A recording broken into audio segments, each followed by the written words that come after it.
Welcome to the Leading Real Change podcast. I'm your host, Dr. Jacqueline Kerr, an expert in workplace culture change. From my unique background in behavior science, public health, and community advocacy, I help corporate leaders with evidence-based individual, team, and organizational change to create thriving workplace cultures for all. In the Leading Real Change podcast, I interview dedicated and passionate change makers about their careers, how they lead change, and what leaders can do today to make a difference, to build healthy, inclusive workplace cultures for all. I'm excited to share these examples of real workplace change with you. You'll learn about effective strategies that are working and how to overcome real barriers to change that challenge us every day. I hope you'll feel inspired and more confident to keep leading change in your workplace. Please share this podcast with other HR, DEI, or ERG leaders who you know are working hard but are struggling to have an impact and need more support to effectively create a thriving workplace culture for all today.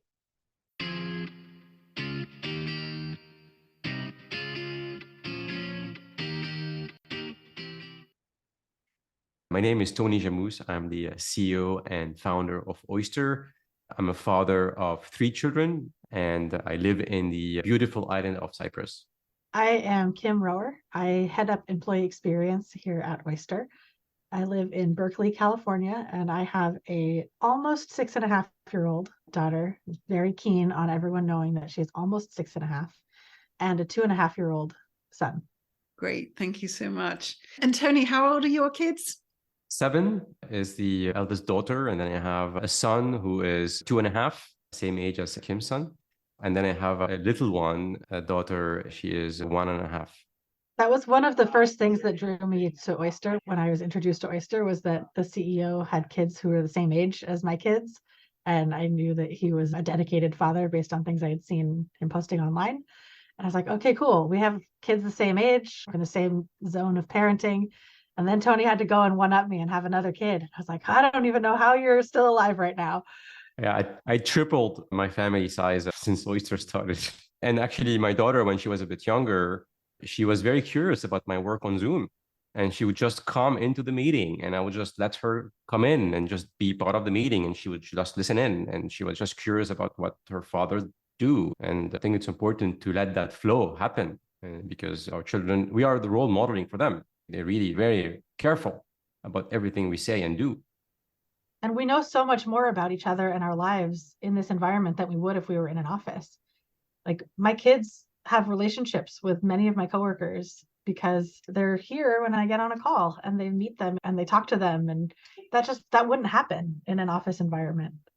Okay, so let's start a little bit with your journey, Tony, to where you are today. And was there any part in that where burnout played a role in that, or even parenting played a role in your choices of where you are today? Both actually played a role. Let me start from the beginning, all right? So I was born in Lebanon. I had to leave my country when I was a teenager to seek better economical opportunity. I moved to France, studied computer science, and became a technology entrepreneur. 12 years ago, I started a software company from London and San Francisco that was relatively successful, went public, got acquired. And then in that business, it was extremely intense. It was one of my first role as a technology entrepreneur of hyper growth companies. I burned out multiple times. And the fact that when I was born in Lebanon, I grew up in this civil war context, I have been diagnosed with something called PTSD, post-traumatic stress disorder, that increases your hypervigilance and increases the stress on your body and create also mental health issues. And actually, these symptoms are not compatible with being a CEO of a hypergrowth company. Like, really, it is very destructive formula. So I've suffered quite a bit in my previous business, a number of burnouts. And when I finished that business, I took a 1.5 years off, and I was committed on addressing that mental health challenge that I had with PTSD.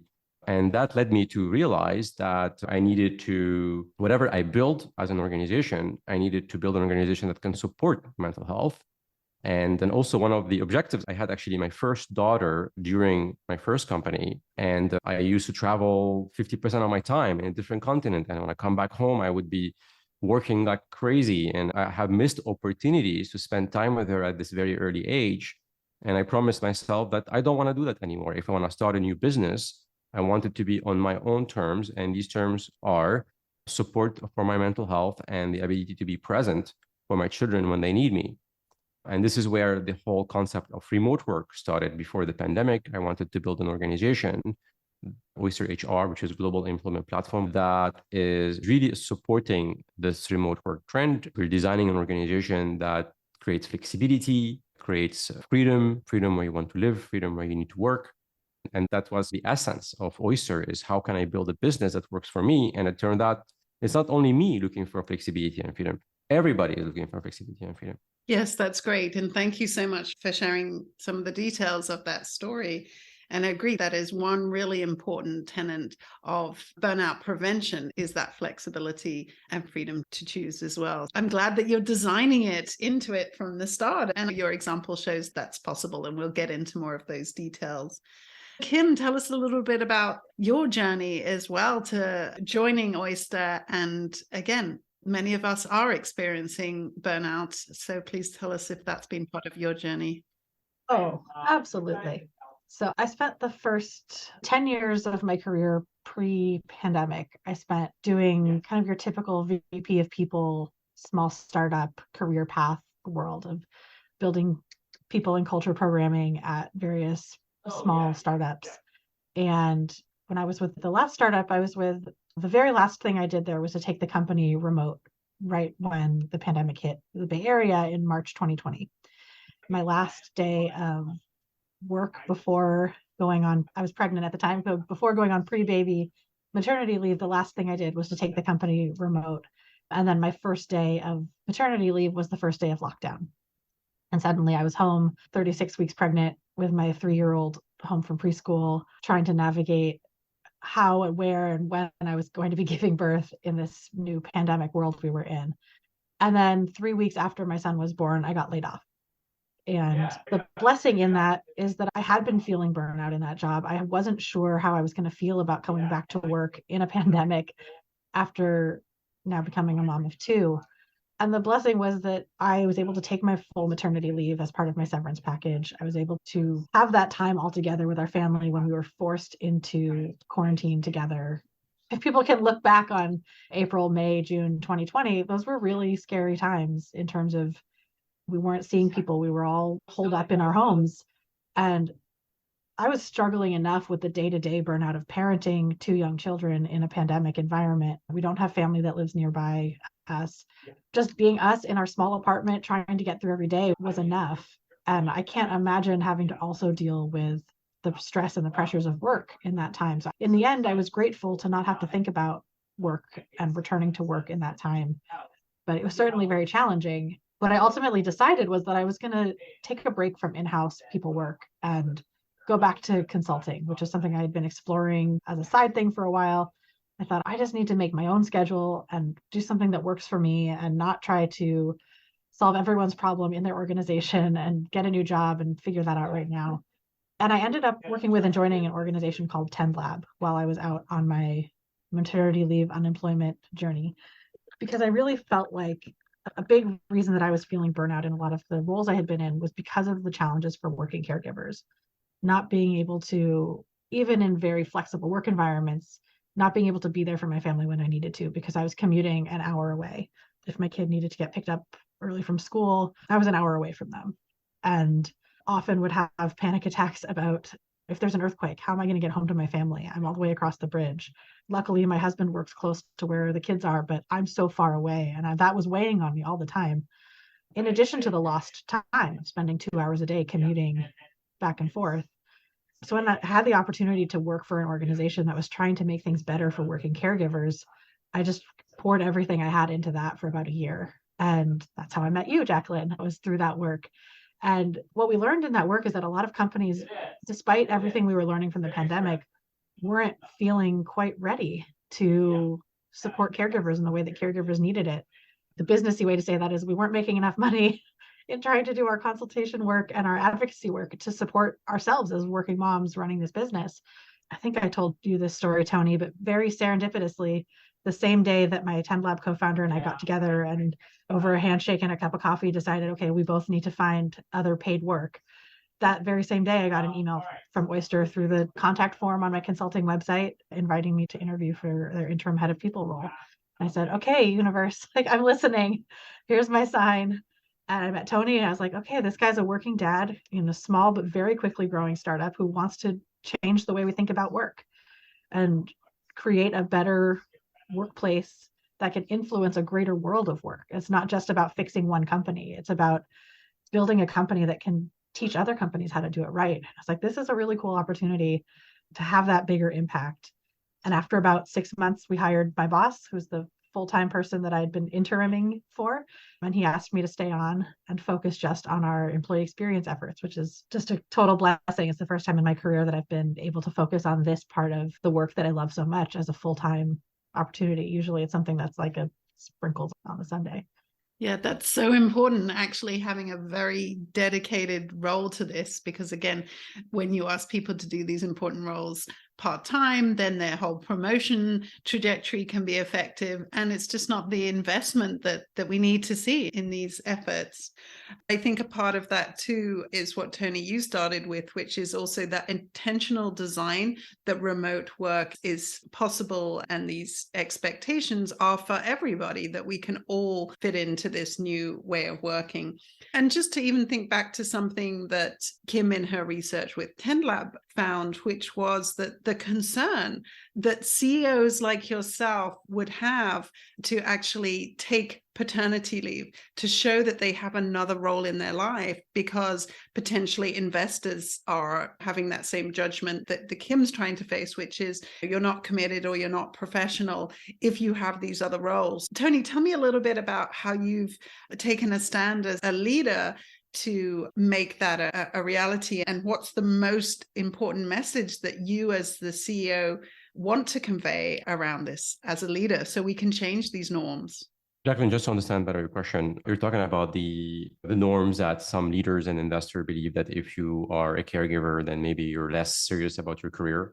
Yes, exactly. That one of the barriers to CEOs role modeling taking paternity leave was they would do it for their employees because they saw that it was a good role model. But on the other side, their board and potentially investors were then saying, if the CEO is out on paternity leave, who is running this organization? So it was a valid concern because of the social norm around these types of things. So I'm wondering, as a CEO, how you have bridged that challenge and what you've decided to lead with and to convey in your leadership. Sure. I think first and foremost is role modeling. When my children were born, I took more time off and parental leave than people would expect a CEO would take. I've taken a month and a half each time. And I also created a style of working that is very empowering for my team. And I hired a capable team on people on my team that were able to really operate without a CEO for a period of 1.5, 2 months. And finally, there's also role modeling in the way I design my team. On my executive team, my C-suite, C-level people, we are gender equal. We have our president and our CFO are women with children. And then we have our chief people officer, who's a man, and also we're hiring chief revenue officer as well, who's a man. So we're creating this intentional distribution to show that you can be very successful by allowing caregivers to be part of the workforce at very high levels. And I'll just pump that statement up with all of our C-level leaders. There's a lot of parents out there on our C-suite team, and they are active public parents. When we hired my boss, our chief workplace officer, one of the very first things he did was share a slide deck about himself. And I think it was the first slide. He said, I'm a dad first. My family will always come first. Here are my kids. Here's my spouse. This is what I'm about. And our CFO is out on a 3-month-long maternity leave right now. And our president talks about her kids publicly, openly a lot. And just having that be the example from the top, it's not just, oh, we have a token dad on the executive team, which I've seen many times before. It's we have active, involved caregivers who also are caring for their parents too. That's something that's not really the topic today. Leaders across the company have been open about the challenges that they have or the needs that they have as someone who's caring for aging parents or relatives as well as children. And that kind of public example is so important. I would like to add it's also an evolution of management and leadership, because in the past, leaders cared about numbers, only numbers, right? I'm generalizing, but you have this culture in, say, public companies in the US that have influenced many other companies across the world. So it's about quarterly results. It's all about the numbers, and things are shifting. It's becoming about the numbers and about the people, right? And if you continue with these assumptions, then you're not able to attract talent that could be amazing and also care about people. When we are parents, we care about people. Actually, parenting open us to caring about others more, right? So you need people like that in the organization, especially at the higher level, if you want to build a people-centric organization. And it's also about trust as well, in a sense that you need to trust your team to be there for the business when you're on parental leave. And so the fact that leaders believe that they are indispensable is actually a problem. Actually, the great leaders make themselves indispensable, right? And trust their team to step up. There's something interesting, Tony, that you said many moons ago, that for Oyster to succeed in its mission, we have to be a people-first company. And it's not about the numbers. Obviously, the numbers have to be there for the business to sustain and be a successful business. But if we achieve business success with a team that is burnt out, disengaged, not able to live their lives outside of work, then we haven't achieved our goal, because we're trying to set out to prove that you can be a successful business while also being a people-first business. And so those things are equally important to us. We can't be a successful business if we're doing it at the expense of people's health and well-being. And there's a kind of a philosophical question here, which is, if we're designing a business world that doesn't give everybody an equal opportunity, especially the caregivers, then we're making people make a choice between career versus caring about your children. And I don't think this is a world we want to live in, right? We want to have alignment between caring about your career and caring about your children. Your children want you to have a career, right? Because you want to role model that for them, or whatever impact you do in your life, they're going to look at you and they're going to learn from you. And so you don't want to give people this difficult choice to make. You don't want to live in a world that makes people make a choice between career and caring for the children. You want them to do both. And again, there's so many strengths in caregiving in terms of ability to listen and collaborate, and the resilience we get from being a caregiver. Also, like you say, it's not just that we're losing the talent war as well when we have employees that are burned out, but actually McKinsey and Lean In report on the Great Breakup was saying 80% of employees want diverse, healthy workforces. That's what they're looking for. So this transition to people first is so important. Has there been any situation, Tony, where you've had to really push back on that with investors, or that's not happened? Not really my investors, right? So I also surround myself with investors that can have affinity with these things and are supporting me in building one of the most human-centric organizations in the world, right? So this is part of the strategy. We have to be human-centric to be successful, because we're selling a global employment platform that makes companies more employee-centric as they build their distributed team. So it is part of the strategy. They have to be supportive. Now, we still operate within guidelines of financial results and numbers and investments and cash burn and all these technical startup terms. And we have to make it happen. We have to make it happen somehow. And within these parameters, we want to make sure we are more and more employee-centric.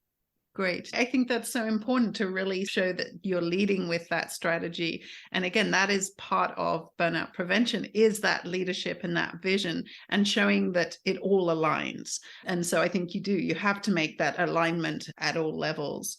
So one of the things you talked about was trust, and also a really important condition for mental health in the workplace for diversity, equity, inclusion is psychological safety.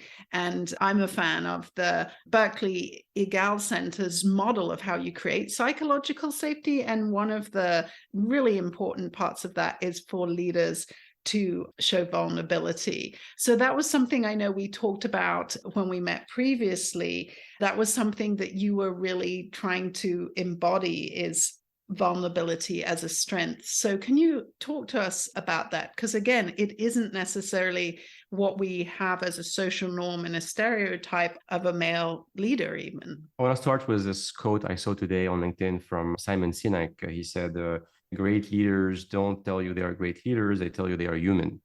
And that means, what does it mean to be human? It means that we have strengths and weaknesses, we have vulnerability, we have needs, we are needy, and we are reactive sometimes, and we don't function well in this world that is full of stress and pressures.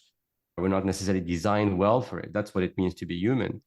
So by being open somehow to a certain extent about some of these challenges, let's say, I remember a year ago, I was going through a pretty high pressured fundraising process, and I was working crazy hours exceptionally during that time to go through, I don't know, 60 different investor pitch.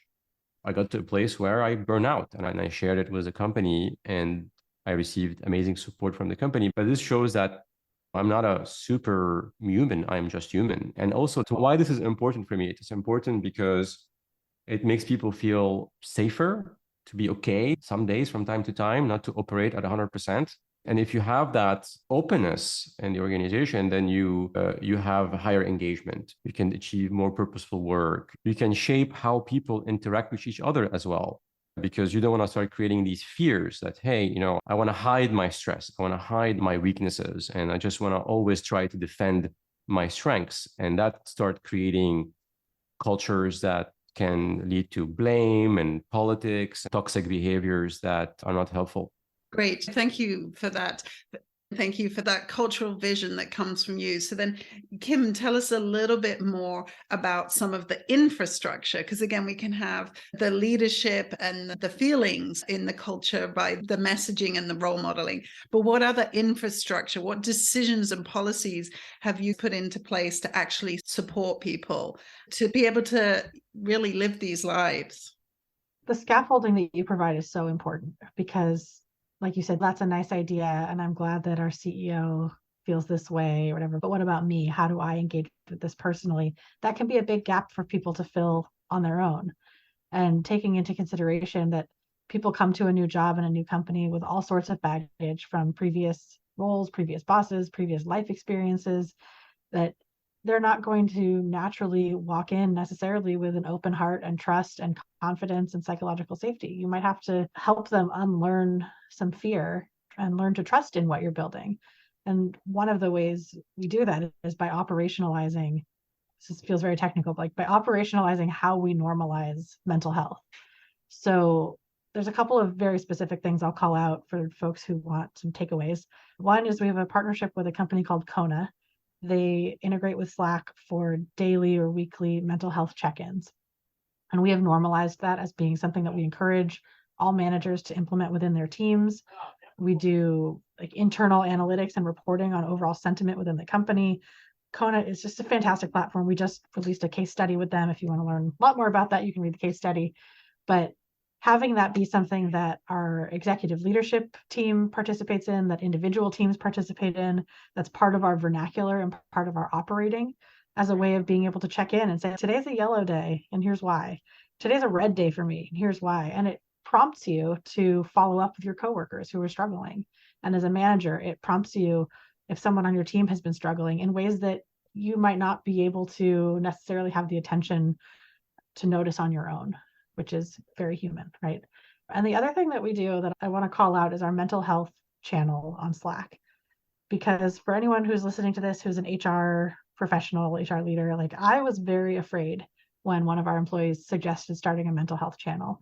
There are lots of HR specific reasons to be afraid of such a channel, from compliance to potential for discrimination to does that help or harm your desire to create psychological safety. But given our goals as a company in terms of the type of experience we're trying to create for people, I wanted to give it a chance, knowing that I would be in there, folks from my team would be in there to keep an eye on things and make sure that it was living up to the channel's own ideals and not going off the rails, and that people were feeling comfortable and weren't feeling exposed or anything like that. And it has been one of the most remarkable and transformative things I've participated in at any company I've been at. There's a solid, I think like a third of the company is in the channel. And people from all levels, all departments, all demographics participate openly and actively, sharing their daily mental health challenges, their ongoing challenges, their successes, their wins, their support for each other. We're very clear that this is not a place for medical or psychiatric support, that it is a peer support group. And if you need professional help, we offer 4 free therapy sessions per month, plus additional support through our mental health partner, Plum. We partner with them to offer free therapy to our employees, as well as other mindfulness and wellness benefits. But just having a space where you can say in front of your coworkers, I'm not okay today, and have people chime in and say, hey, I'm not either, and here's why, or here's something that I do to ground myself when I'm feeling that way, or I use this deck of quotes to get me inspired every day, and here's the picture of my deck for today. And just sharing things with each other and being really open about those journeys has just created this really special space. And I've had many folks reach out to me and say what an impact it had on them, knowing that there was a place where they could be open and not judged and just be supported. And whether that's Tony posting about something that's challenging for him, or someone sharing something that they're feeling that day, it's such a beautiful way to normalize those experiences. And it's made a huge impact on me. And it may not be right for every organization, but it's certainly right for us. And thank you so much for sharing that. And there's so many parts of that that make sense to me in terms of, again, we don't want to feel alone. Again, that's why I do this podcast. And I'm so grateful when people describe their burnout journeys, because then we're not alone. And as you say, we can learn so much from each other because we're in these similar situations and challenges. It's one of the ways to combat burnout too, is by being in community with others. That can give you the energy to pull through or to take a break. Like sometimes you're feeling so burnt out and you just need someone to say, hey, it sounds like you might just need to take a day or 2 off and get some space for yourself. And giving each other the permission to take care of ourselves is a fantastic way to combat burnout. Because it can be very isolating. So again, permission and perspective as well are so important, and especially when it comes from a peer versus a coach, because that's what coaches can do. But it's so helpful from that peer perspective. And just as you described that data dashboard with Kona, again, when we see these things in front of us, they prompt us to follow up with our colleagues. They help us notice. And those are the things behaviorally that we need. We need prompts and reminders and cues to action, because you're busy doing other parts of your job. They're not on your mind. So again, these are such great, like you say, operationalizations and logistical tools that we need. So thanks for those examples, but also the concern you had from an HR perspective up front, because I think many companies are afraid to admit their potential role in causing burnout. But then if they don't, doesn't mean it's not there. Right. It just means that you're trying to run away from it instead of embracing it and saying, how can we get through this together? Exactly. So those are great examples. So Tony, one of the other challenges that we have is, again, to help with burnout and also to help with employee engagement, we definitely need that vision that you provide. And again, an alignment of values, because some people definitely are experiencing burnout because they don't feel that their work is meaningful and that they have a purpose to go towards. That's not everybody's burnout experience. Like your earlier life burnout experiences was much more around overwork and performance and driven and ambition. And there's people that are experiencing burnout in that way. And that's when a vacation can be the answer. But some people are experiencing burnout because of lack of purpose and meaning in their work. One part of this is that we have these values that, for example, can guide an organization. But again, there's often this disconnect between a mission that a company has and then actually the daily demonstrations of behaviors that make a difference. So, Tony, can you describe some of the ways that you live the values of Oyster and how you do communicate those daily? Yeah, let me talk about the mission, being mission-driven, being purposeful, having a just cause. These are characteristics of any business should have, and many do. However, usually it is not center. And if things get tough, the mission is the first thing that get disregarded in terms of behavior and focus. What we've done at Oyster is we are a mission-driven company first and foremost. We happen to be in HR tech, but first and foremost, we are here to reduce inequality, reverse brain drain by giving people opportunity through remote work all over the world. And we've embedded that in everything we do in the business, from our objectives to the product we build to what we measure. And that gives meaning and purpose to people. And you need to also communicate it. You need to remind people. You need to connect what they do with the impact that you're making. Yeah, again, it's very selfish because also my burnout was linked to the fact that maybe I wasn't doing as meaningful work that I could. And by launching Oyster, I was able to align what I believe in with what I do better. And that gets me out of bed every morning and get me to work to overcome challenges that I wouldn't have enough motivation to do in the past. And I would feel that I have meaning with what I do. And I think it's not only a burnout prevention mechanism, it's a midlife crisis prevention mechanism, because when you look back at your career, usually we do have midlife crisis when we don't find meaning with what we achieved in the past and we start looking for meaning. So leaders have a responsibility to embed that in everything they do. And also, this is not because it's nice, it has direct impact to performance, to level of engagement, to customers buying from you, to retention rates. Like there's all sort of data that shows that mission aligned and mission driven organization performs better on every dimension. Exactly. And thank you for those examples. And maybe I'll still prod a little bit, which is we do have all this data showing these benefits, the benefits of mission driven and more diverse organizations. So why do you think we're still stuck in this status quo and the social norm not to have those tenets as part of an organization? I think there's a number of reasons. One, it's really the evolution of organization from, as I mentioned earlier, very corporate driven, monthly hitting goals type of purpose only to something broader. And that's going to happen with increasingly seeing a war on talent and shortage of talent, because companies, they want to create an environment that attract and retain the best talent in the world. And the best talent in the world is looking for meaningful, impactful, and engaging work. The other reason why is the incentive structure in many organizations are purely financials, and it forces leaders to maximize certain numbers on the P&L, like get their bonuses, and sometimes they are big bonuses, especially for leaders in public companies. And that drives the behavior of all other companies in the world, because public companies are like the Hollywood of business, right? And that's the dangerous model to follow. I say there's also the reminder that I keep giving myself is that change takes time. And I've been doing this work now for close to 15 years. And it's only in the last 3 years that I've seen change that feels more exponential.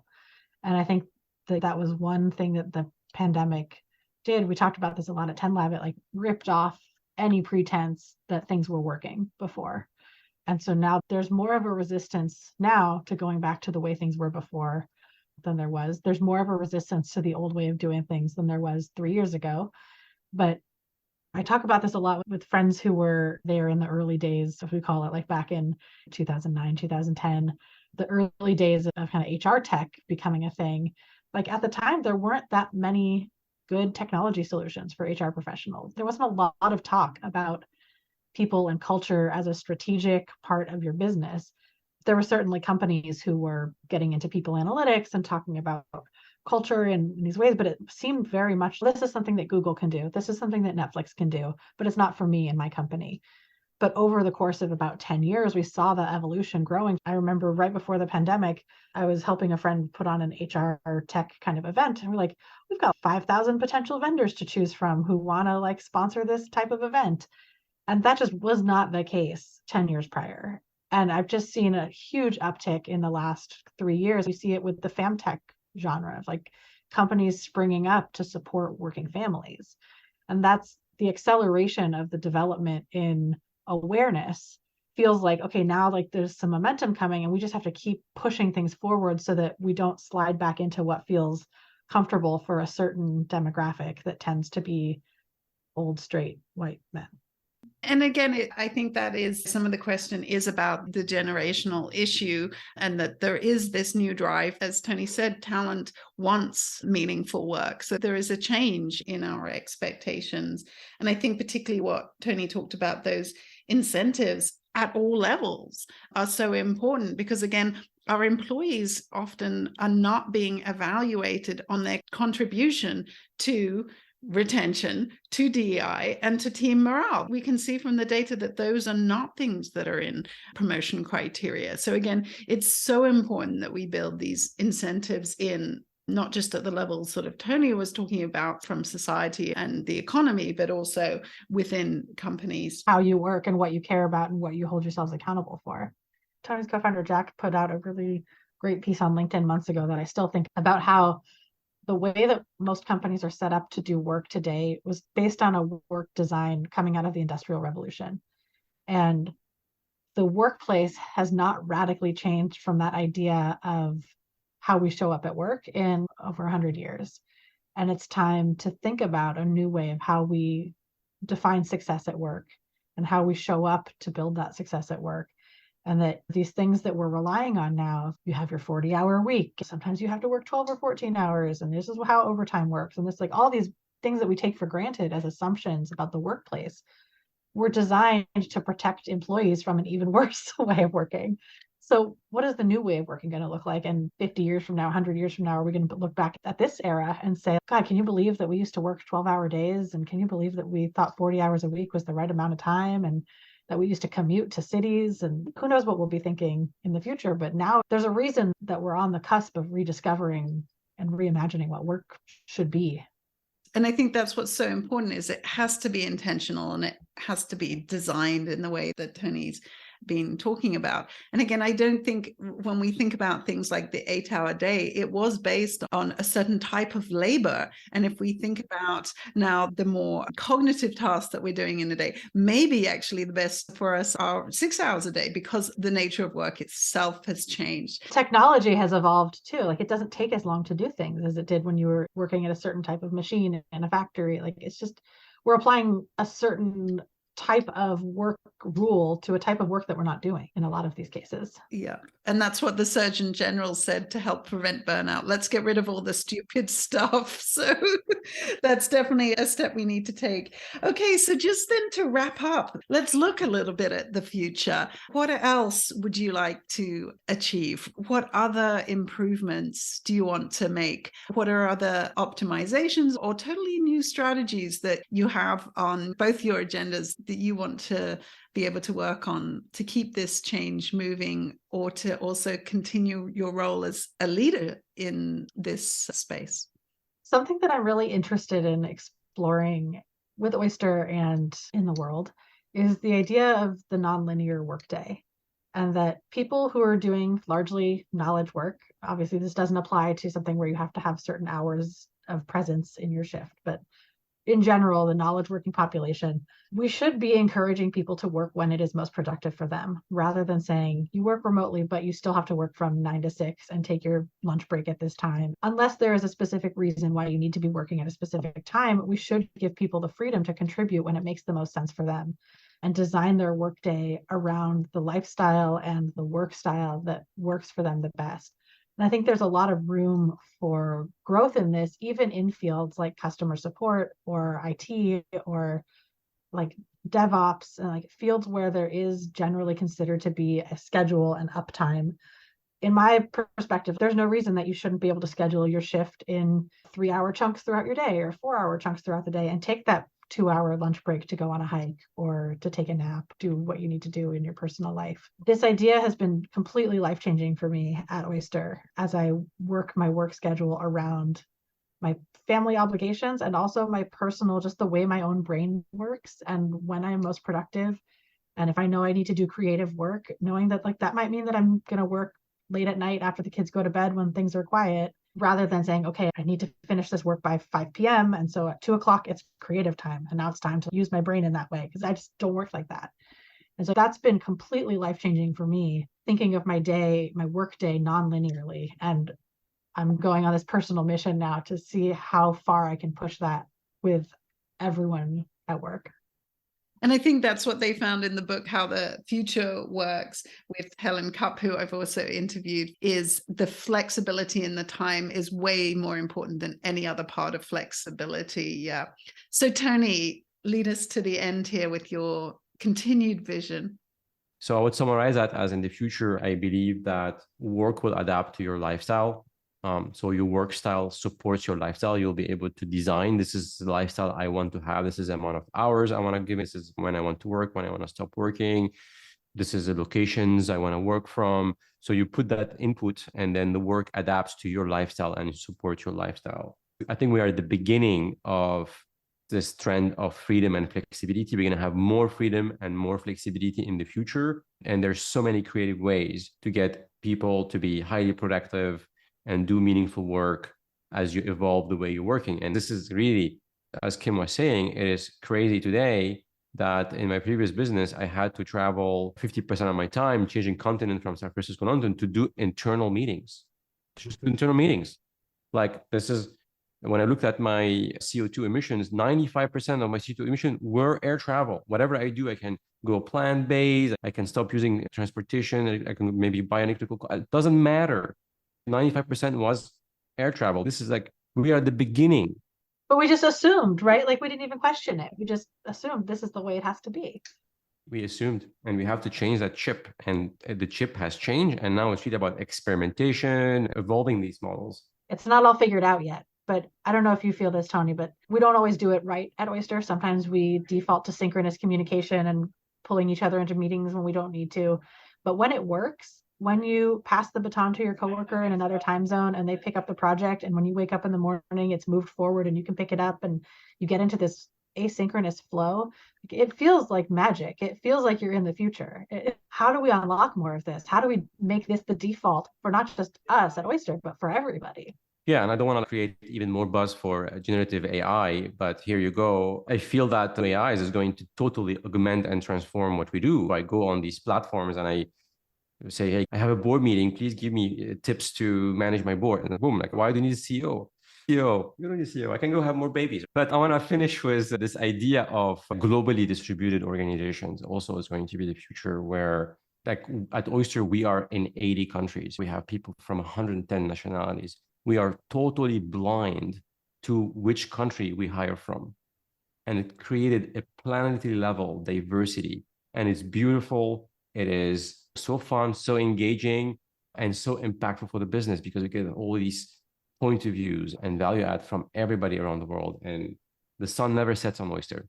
And to that point about, that's a great soundbite there, Tony, because one of the things we talk about with how we make this work is our concept of follow the sun. And the sun never sets on Oyster, but that doesn't mean the sun never sets on you in your life.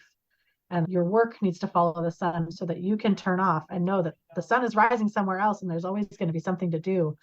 But that makes us have to combat the burnout even more because, yeah, the sun is always rising at Oyster, but you got to go to bed. Jacqueline, I don't know any company that has such a creative employee experience person. Perfect. So that's why we have branded t-shirts and mugs about follow the sun. Thank you for this conversation.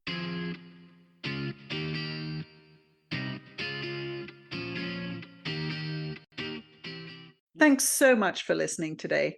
I hope the podcast brings you fresh ideas, renewed confidence, and energy to keep leading change.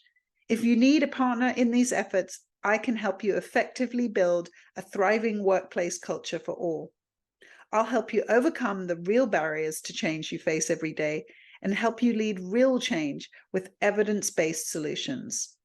In particular, I want to work with passionate leaders who have tried and failed. Because I know you have what it takes, and your experience will help you clearly recognize the difference I can make. For a free consultation today, please visit my website at www.leading-real-change.com. That's www.leadingrealchange.com.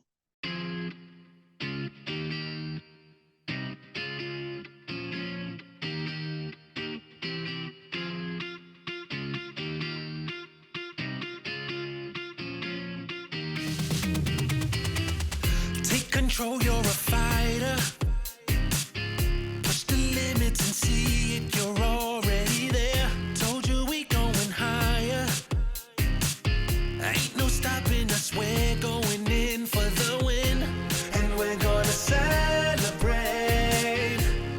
Then we're gonna do it all over again. And we're gonna rock this place. 'Cause